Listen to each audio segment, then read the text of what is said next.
പുൽവാമ ആക്രമണത്തിൽ പാകിസ്ഥാന് ഒരു പങ്കുമില്ലെന്ന് കേരളത്തിലെ ഒരു MP വിളിച്ചു പറഞ്ഞിട്ട് ആർക്കുമെന്താ ഒരു ഞെട്ടലുമില്ലേ?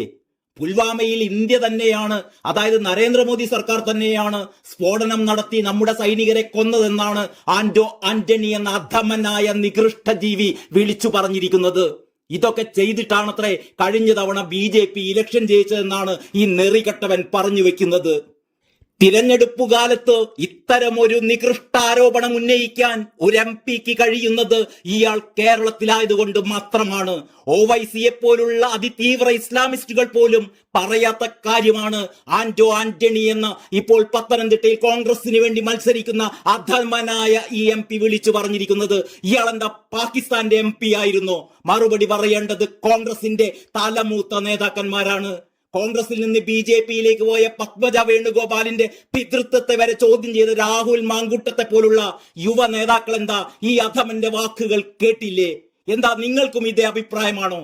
അങ്ങനെയെങ്കിൽ പറയണം ഈ കേരളത്തിലെ ജനങ്ങളോട്. എന്നിട്ട് പൊയ്ക്കൊള്ളണം പാകിസ്ഥാനിലേക്ക്. അവിടെ ജെയ്ഷെ മുഹമ്മദിലോ അതുപോലുള്ള ഭീകര ഗ്രൂപ്പുകളിലോ പോയി ചേരണം. ഉളുപ്പില്ലാത്ത വർഗങ്ങൾ, 4 മുസ്ലിം വോട്ടുകൾക്ക് വേണ്ടി പിറന്ന നാടിനെ ഒറ്റിക്കൊടുക്കുന്ന വഞ്ചകന്മാർ എന്നല്ലാതെ പിന്നെന്താണ് നിങ്ങളെ വിശേഷിപ്പിക്കേണ്ടത്? ദേശാഭിമാനത്താൽ നിറഞ്ഞു നിൽക്കുന്ന എന്റെ രാജ്യത്തെയാണ്, നമ്മുടെ രാജ്യത്തെയാണ് ആന്റണി അവഹേളിച്ചിരിക്കുന്നത്. പാകിസ്ഥാൻ പോലും സമ്മതിച്ച ഒരു കാര്യമാണ് ഈ അധമൻ ഇപ്പോൾ അലക്കി വെളുപ്പിക്കുന്നത്. ബാലാക്കോട്ടയിൽ ഇതിന്റെ തുടർച്ചയായി നാം തിരിച്ചടിച്ചതൊന്നും ഈ മണ്ടന് അറിയാതെ പോയതാണോ? അതൊക്കെ മൂടി വെച്ചാണ് ഈ അധമൻ നികൃഷ്ടജീവി ഭാരതത്തിനെതിരെ വിഷം തുപ്പുന്നത്. ഒരിക്കലും സത്യം പറയാത്തൊരു സത്യവാൻ മാലിക്കിനെയാണ് ഇയാൾ കൂട്ടുപിടിച്ചിരിക്കുന്നത്. പാകിസ്ഥാനെയും ജെയ്ഷെ മുഹമ്മദിനെയും ഒക്കെ അലക്കി വെളുപ്പിച്ച കേരളത്തിലെ മുസ്ലിം ജനതയുടെ വോട്ടുകൾ കിട്ടുമെന്നാണോ ഈ നികൃഷ്ടനായ കോൺഗ്രസുകാരൻ MP കരുതിയിരിക്കുന്നത്? ഇവന് പോയി പാകിസ്ഥാനിൽ മത്സരിച്ചുകൂടെ എന്നാണ് സോഷ്യൽ മീഡിയ ഒന്നടങ്കം ചോദിക്കുന്നത്.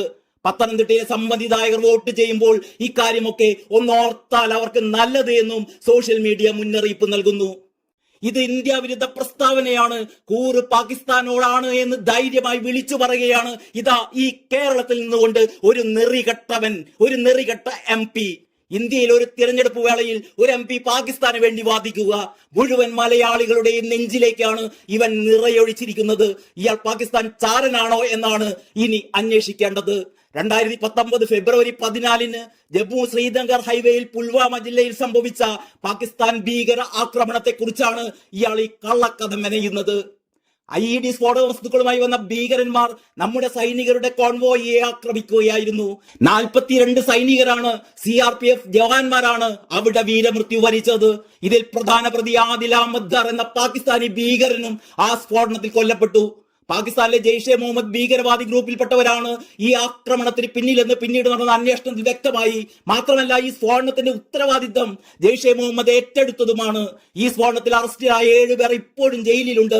ഇവരെന്താ BJPക്കാരാണോ? ആന്റണി പറയണം അതും കൂടി. പുൽവാമ ഭീകരാക്രമണത്തിൽ പാകിസ്ഥാന് പങ്കില്ലെന്നും കേന്ദ്ര സർക്കാരിനാണ് ഉത്തരവാദിത്വമെന്നും പറഞ്ഞ ആന്റണി MPയെ രാജ്യദ്രോഹം ചുമത്തി അറസ്റ്റ് ചെയ്യണമെന്ന് BJP സംസ്ഥാന അധ്യക്ഷൻ K സുരേന്ദ്രൻ ആവശ്യപ്പെട്ടിട്ടുണ്ട്. ഭീകരവാദികളുടെ കയ്യടി വാങ്ങാനും 4 വോട്ടിനും വേണ്ടി നാടിനെ ഒറ്റിക്കൊടുക്കുകയാണ് കോൺഗ്രസ് നേതാക്കളെന്നും സുരേന്ദ്രൻ ഫേസ്ബുക്ക് പോസ്റ്റിൽ കുറിച്ചു. ആന്റണി MPക്കെതിരെ പത്തനംതിട്ട ലോക്സഭാ മണ്ഡലത്തിലെ NDA സ്ഥാനാർത്ഥി അനിൽ ആന്റണിയും രോഷം പ്രകടിപ്പിച്ചിട്ടുണ്ട്. പാകിസ്ഥാനെ വെള്ളപൂശി എന്നാണ് അനിൽ ആന്റണിയുടെ വിമർശനം. രാജ്യത്തെ സേനാ വിഭാഗത്തെയും അവരുടെ ത്യാഗത്തെയും ആന്റണി അധിക്ഷേപിച്ചു. ആന്റണിക്ക് പാർലമെന്റിൽ കാലുകുത്താൻ അവകാശമില്ലെന്നും അനിൽ ആന്റണി കുറ്റപ്പെടുത്തി. ദേശീയ സുരക്ഷാ നിയമപ്രകാരം അദ്ദേഹത്തിനെതിരെ നിയമ നടപടികൾക്ക് BJP ഇറങ്ങുമെന്നും അനിൽ ആന്റണി കൂട്ടിച്ചേർത്തു. ഇതിനിടെ പുൽവാമയുമായി ബന്ധപ്പെട്ട തന്റെ പ്രസ്താവന വിവാദമായതിൽ വിശദീകരണവുമായി ആന്റണി രംഗത്തെത്തിയിട്ടുണ്ട്. ആക്രമണത്തിൽ പാകിസ്ഥാന് പങ്കില്ലെന്ന് താൻ പറഞ്ഞിട്ടില്ലെന്നും പാകിസ്ഥാൻ പങ്കില്ലേ എന്ന് ചോദിച്ചത് മാധ്യമപ്രവർത്തകരാണെന്നും എന്ത് പങ്ക് എന്ന് മാധ്യമപ്രവർത്തകരോട് ചോദിക്കുക മാത്രമാണ് താൻ ചെയ്തതെന്നുമാണ് ഇയാളുടെ ന്യായീകരണം. മുൻ ജമ്മു കാശ്മീർ ഗവർണർ സത്യപാൽ മാലിക് പറഞ്ഞ കാര്യങ്ങളാണ് താൻ ആവർത്തിച്ചത് എന്നും K സുരേന്ദ്രൻ പറഞ്ഞ പോലെ കേസ് എടുക്കണമെങ്കിൽ ആദ്യം സത്യപാൽ മാലിക്കിനെതിരെയും പിന്നെ ഇതേ വിഷയത്തിൽ സമരം ചെയ്ത സൈനികരുടെ വിധവകൾക്കെതിരെയും കേസെടുക്കണമെന്നും ഒക്കെയാണ് ആന്റണി സ്വയം ന്യായീകരിച്ചുകൊണ്ട് പറഞ്ഞു വെക്കുന്നത്. മാത്രവുമല്ല പുൽവാമ ആക്രമണം രാഷ്ട്രീയ നേട്ടത്തിനായി BJP ഉപയോഗിച്ചുവെന്ന് ഇയാൾ ആവർത്തിക്കുകയും ചെയ്യുന്നു. സ്വന്തം പോക്കറ്റിലുള്ള കാശ് എടുത്തു കൊടുത്താണ് ആന്റോ ആന്റണിയെ പോലുള്ള രാജ്യവിരുദ്ധരെയൊക്കെ പാർലമെന്റിൽ ഇത്രയും കാലം നാമൊക്കെ തീറ്റിപ്പോറ്റിയെന്ന് തിരിച്ചറിയുമ്പോ നാണം കെട്ട് തല താഴ്ത്തിക്കൊണ്ട് നിർത്തട്ടെ.